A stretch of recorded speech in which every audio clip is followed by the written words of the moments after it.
Hello everyone, welcome back to my channel Rays of Hope. So মই কালি গৈছিলোঁ গুৱাহাটী ইউনিভাৰ্চিটিৰ BEd এন্ট্ৰেন্সৰ যিসকলে এস্পিৰেণ্ট আছে তেওঁলোকৰ বাবে 2027 মই এটা গাইডলাইন বা এটা ষ্ট্ৰাকচাৰ্ড ৱেত মই চিলেবাছখিনি গোটেইখিনি কভাৰ কৰিব পৰাকৈ মই ডেইলি এটা ক্লাছেছ লৈ আনিম বুলি মোৰ লাষ্ট ভিডিঅ'ত কৈছিলোঁ আৰু ডে এণ্ড টপিক ৱাইজ মই গোটেইখিনি আপোনালোকক ৰুটিনটো শ্বেডিউল দি দিছিলোঁ কমপ্লিট শ্বেডিউল। চ' সেইটোৰ মতে আজি মোৰ অকণমান দেৰি হৈ গ'ল বিকজ আজিৰ পৰা আমাৰ ইণ্টাৰ্ণশ্বিপবিলাক ষ্টাৰ্ট হৈছে কলেজৰ স্কুলৰ পৰা আহি পেলাই অকণমান ইমান গৰম অকণ ভাগৰ লাগিল শুই থাকিলোঁ। তাৰপিছত কলেজ ৰিলেটেড অকণমান কাম কৰি ল'লোঁ। তাৰপিছত ভাবিছোঁ আজি কুইকলি সৰুকৈ জাষ্ট ইণ্ট্ৰডাকশ্যন ক্লাছটো আজি দি দিওঁ আপোনালোকৰ লগত। চ' মই মানডে দিছিলোঁ যে মানডে আমি কাৰেণ্ট ইণ্ডিয়ান এডুকেশ্যনৰ ওপৰত গোটেইখিনি ক্লাছেছ ল'ম আৰু টিউজডে তেনেকৈ teaching aptitude and ethics, Wednesday Thursday তেনেকৈ মই গোটেইখিনি চিলেবাছ ডে ৱাইজ ভাগ কৰি লৈছিলোঁ।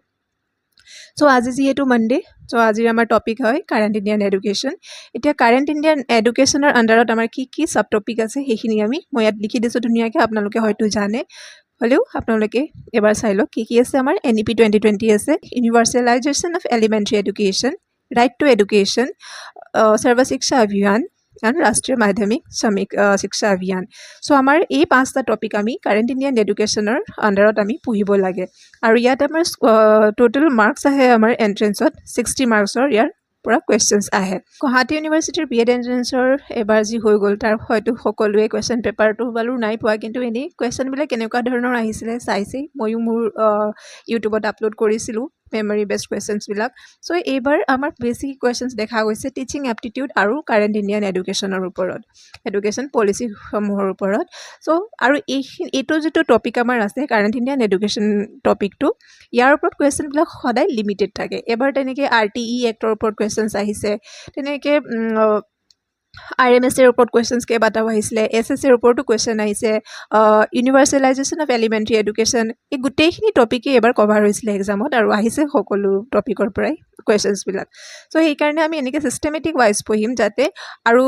টু দি পইণ্ট বস্তুবিলাক আমি বুজিও যাম আৰু আমি পঢ়িও যাম যাতে আমাৰ সদায় কাৰণে মনত ৰৈ যায়। কাৰেণ্ট ইণ্ডিয়ান এডুকেশ্যনৰ কুৱেশ্যনবিলাক সদায় লিমিটেড থাকে, আনলাইক জেনেৰেল নলেজ বা জিকে আমাৰ হিষ্ট্ৰী, পলিটি, জিঅ'গ্ৰাফী, ইকনমিক্স ধেৰ থাকে আৰু কুৱেশ্যনৰ তাত কোনো সীমা নাথাকে, কেনেকুৱা ধৰণৰ কুৱেশ্যন আহিছে সেইটো আমি কোনেও ক'ব নোৱাৰোঁ। চ' যিখিনি টপিকত আমাৰ লিমিটেশ্যন আছে সেইখিনি টপিক আমাৰ বেছি ভালকৈ হৈ যদি থাকে তেতিয়াহ'লে আমাৰ এক্সামত ভাল স্ক'ৰ আমি এটা ল'ব পাৰিম। আৰু NEP 2020 আৰু কাৰেণ্ট ইণ্ডিয়ান এডুকেশ্যন টপিকটো আপোনালোকৰ CTET এক্সাম হওক বা DLEDৰ এণ্ট্ৰেন্স এক্সাম হওক বা BEDৰ এণ্ট্ৰেন্স এক্সাম হওক, ইভেন BEDৰ যেতিয়া আপোনালোকে কৰ্চ কৰিব তাতো এইটো টপিক আপোনালোকৰ বহুত আহিব বা এইখিনিৰ পৰা বহুত হেল্প হ'ব। চ' ব'লক আমি টাইম ৱেষ্ট নকৰি মেইন ভিডিঅ'টোলৈ যাওঁ আৰু আজি আমি NEP 2020 টপিকটো আমি পঢ়িম। এইটো পাৰ্ট 1 ভিডিঅ' হ'ব কাৰণ মই খুব কম সময় পাইছোঁ, জাষ্ট নোটবিলাক লিখিছোঁ, লিখি পেলাই আকৌ আধা থাকি গৈছে লিখিবলৈ, সেইখিনি আমি কালি নেক্সট মানডে আকৌ আমি এইটো কাৰেণ্ট ইণ্ডিয়ান এডুকেশ্যনৰ টপিক থাকিব। চ' ইয়াৰ ওপৰত আমি কৰিম। আমাৰ হাতত ধুনীয়াকৈ এতিয়া 7 মাহ 8 মাহ আছে, নেক্সট আকৌ 2027 জুন জুলাইত আকৌ নটিফিকেশ্যন আহিব। চ' তেতিয়ালৈকে আমাৰ বহুত ধুনীয়াকৈ টাইম আছে, আমি গোটেইখিনি টপিক এটা জেগাতে আপোনালোকে ষ্ট্ৰাকচাৰ্ড ৱেত গোটেইখিনি পাই যাব। মই গোটেইখিনি ছাবজেক্টৰে এটা প্লে'লিষ্টো বনাই দিম, তাত গৈ আপোনালোকে ভিডিঅ'ছবিলাক ডেইলি চাই ল'ব। আৰু এনেকুৱা এটা থাকে নহয় আমাৰ কি লাইক আমি লাষ্ট মমেণ্টত গোটেইখিনি কাম কৰি ভাল পাওঁ, লাইক এতিয়া এক্সাম আছে, এক্সামৰ নটিফিকেশ্যন অহাৰ পিছতহে বহুতে পঢ়াটো ষ্টাৰ্ট কৰে। চ' এইটো নকৰিব বিকজ এইবাৰ যিহে কম্পিটিশ্যন আপোনালোকে দেখিলে 200ৰ ওপৰত স্ক'ৰ থকা সকলেও এইবাৰ এডমিশ্যন পোৱা নাই, ইভেন তেওঁলোকৰ EWS আছে হ'লেও তেওঁলোকে ছিট পোৱা নাই। চ' এই কম্পিটিশ্যন বহুত হাই হৈ গৈছে আৰু 2027ত কম্পিটিশ্যনটো আৰু বেছি বাঢ়িব যিহেতু অসম চৰকাৰে এনাউন্স কৰিছে টেটৰ এক্সাম কণ্ডাক্ট কৰা হ'ব। সকলো টেটৰ কাৰণে এলিজিবল হ'বলৈ টেট বা DLED লাগে। চ' সেইটো কাৰণে কম্পিটিশ্যন বহুত হাই হ'ব, তাৰ কাৰণে আপোনালোকে প্ৰিপেৰেশ্যন এতিয়াৰ পৰাই চলাই যাওক। তো বুজিৰ আমাৰ টপিক NEP 2020 আপোনালোকক ইয়াত বুজাই যাম আৰু যি ইম্পৰ্টেণ্ট পইণ্টবিলাক মই ইয়াত লিখি গৈছোঁ আপোনালোকে স্ক্ৰীনশ্বট লৈ ল'ব বা আফটাৰ দ্য ক্লাছ মোক ক'ব, মই PDF-টো আপোনালোকক এভেইলেবল কৰি দিম। এতিয়া NEP 2020 মানেনো কি? NEP 2020ৰ ফুল ফৰ্ম হৈছে আমাক লাগিব নেশ্যনেল এডুকেশ্যন পলিচি। ইয়াৰ কাম হৈছে এডুকেশ্যন ছিষ্টেমটোক চোৱা চিতা কৰা, এডুকেশ্যন ছিষ্টেমত কিছুমান চেঞ্জেছ আনা এমেণ্ডমেণ্ট কৰা চ' তেনেকুৱা ধৰণৰ ইয়াৰ ৰুল ৰেগুলেশ্যনছ আছিলে NEP 2020ৰ প্ৰিন্সিপালছবিলাক হৈছে ইয়াৰ নিয়ম কি কিয় অনা হৈছিলে NEP 2020ৰ ফাৰ্ষ্ট নিয়মটো আছিলে কি determine and nurture each children's potential okay take চিলড্ৰেনৰ তেওঁ সকলো ছাত্ৰৰে নিজৰ নিজৰ কেপাচিটি থাকে নিজৰ নিজৰ পটেঞ্চিয়েলিটি থাকে সেই দক্ষতাসমূহৰ ওপৰত যাতে তাক নাৰ্চাৰ কৰা হয় মানে সেইবিলাকক আৰু পলিচ কৰি পেলাই সেইবিলাক তেওঁলোকৰ দক্ষতাবিলাকক আৰু আগবঢ়োৱা হয় ডেভেলপ কৰা হয় চিলড্ৰেনৰ ৰিডিং আৰু নিউমেৰেচি নলেজটোক কি কৰিব লাগে বঢ়াব লাগে প্ৰাইমেৰী লেভেলত ছাত্ৰ ছাত্ৰীসকলৰ নিউমেৰেচি মানে যি সংখ্যাৰ চিনাকি like multiplication plus minus division এইবিলাকত মানে তেওঁলোকৰ নলেজটো বঢ়াব লাগে তেওঁলোকৰ ৰিডিং স্কিলটো আমি ইনক্ৰিজ কৰিব লাগে তাৰপিছত আছে providing flexible learning opportunities okay তেওঁলোকে যাতে তেওঁলোকক আমি লাৰ্ণিং অপৰচুনিটিছবিলাক দিওঁ অ'কে ফ্লেক্সিবল মানে কিন্তু ৰিজিড হ'ব নালাগে NEP 2020ৰ মতে লাৰ্ণিং ষ্টুডেণ্টৰ সদায় ফ্লেক্সিবল হ'ব লাগে তেওঁলোকৰ এবিলিটি তেওঁৰ নিড ইণ্টাৰেষ্ট এইবিলাকৰ ওপৰত লক্ষ্য ৰাখি ষ্টুডেণ্টক তেনেকৈ স্কুলত শিক্ষাদান দিব লাগে আমি NEP 2020 ইম্পৰ্টেণ্ট বস্তুবিলাক যিখিনি এক্সামত সোধা হয় চ' NEP 2020ৰ ফুল ফৰ্ম ক'লোঁ নেশ্যনেল এডুকেশ্যন পলিচি 2020 এতিয়া ইয়াৰ চেয়াৰপাৰ্চনজনৰ নাম আছে ডক্টৰ কে কস্তুৰী ৰংগন চেয়াৰপাৰ্চনৰ নাম সোধা হয় চ' এইটো নামটো চাই ল'ব তাৰপিছত অৰ্গেনাইজ কৰিছিলে কোনে মিনিষ্ট্ৰী অফ এডুকেশ্যন কোনে কৰিছে ইণ্ডিয়া অ'কে বা কোনো এইটো এটা চেণ্ট্ৰেল এটা পলিচি হয় সেইকাৰণে আমাৰ এইটো মিনিষ্ট্ৰী অফ এডুকেশ্যন ইণ্ডিয়াই কৰিছিলে কোনো ষ্টেটৰ এনেকৈ এডুকেশ্যন মিনিষ্ট্ৰীয়ে কৰা নাছিলে তাৰ ম'টো হৈছে আমাৰ educate encourage enlighten okay EEE বা E3 এনেকৈ মনত ৰাখি ল'ব এডুকেট এনকাৰেজ আৰু এনলাইটেন ইয়াৰ হৈছে লক্ষ্য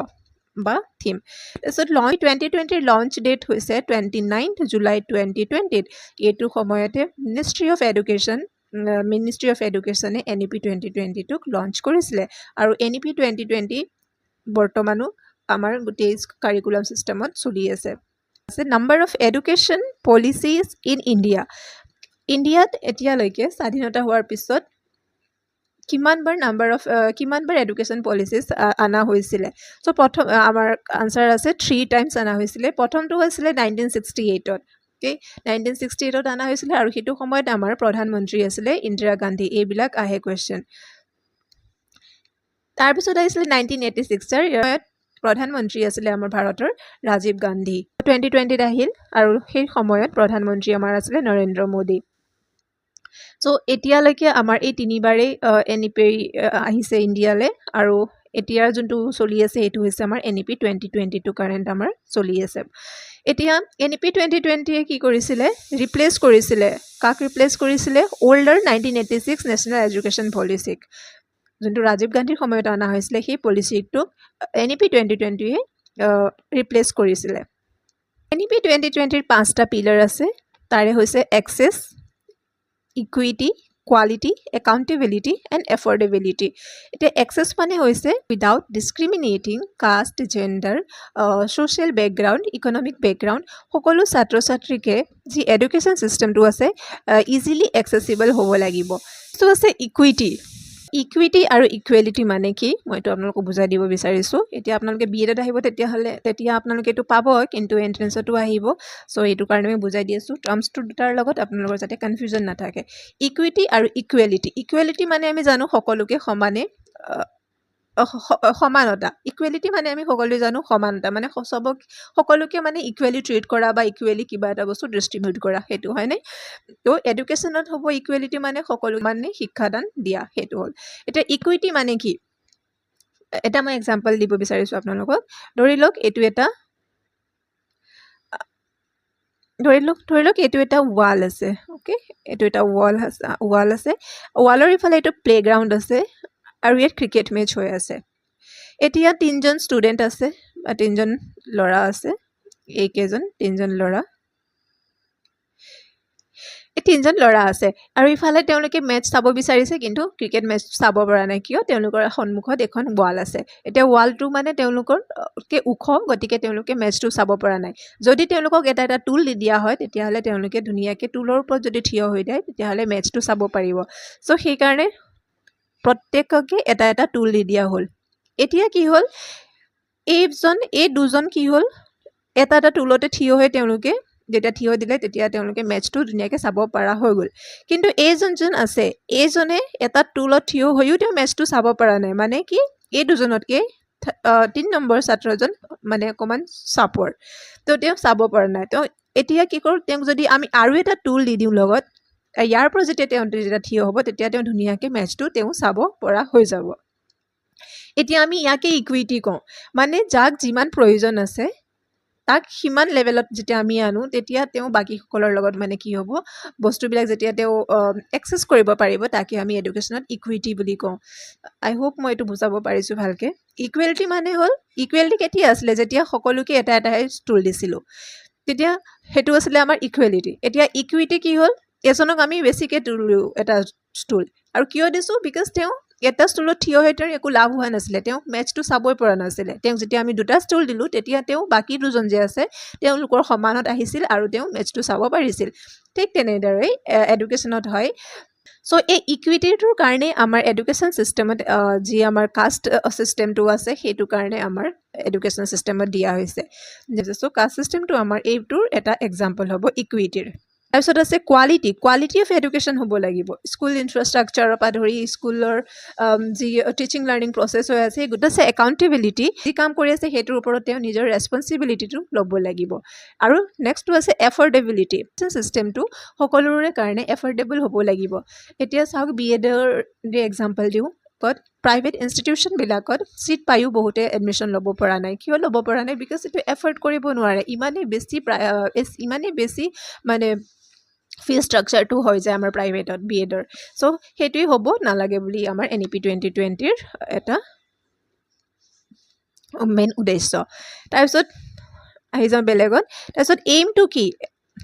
NEP 2020ৰ এইম কি ইয়াৰ এইম হৈছে 100% ইউথ এণ্ড এডাল্ট লিটাৰেচি আমাৰ ইণ্ডিয়াৰ ইউথ আৰু এডাল্টসকলৰ লিটাৰেচি ৰেট কিমান হ'ব লাগিব লিটাৰেচিটো 100% হ'ব লাগিব যোনটো এতিয়াও ফুলফিল আমাৰ হোৱা নাই এতিয়া NEP 2020ৰ মেজৰ এমেণ্ডমেণ্ট কি আছিলে এইটোক ৰিপ্লেচমেণ্ট কৰিছিলে NEP 2020য়ে কি হওক যি আমাৰ আগৰ স্কুল ষ্ট্ৰাকচাৰ আছিলে 10+2 ষ্ট্ৰাকচাৰটোক ৰিপ্লেচ কৰিছিলে কিহৰ লগত তো 5+3+3+4 চ' ৰিপ্লেচ কৰিছিলে 5+3+3+4 এইটো ষ্ট্ৰাকচাৰৰ লগত ফ'ল' কৰিছে আৰু বৰ্তমানৰ আমাৰ যি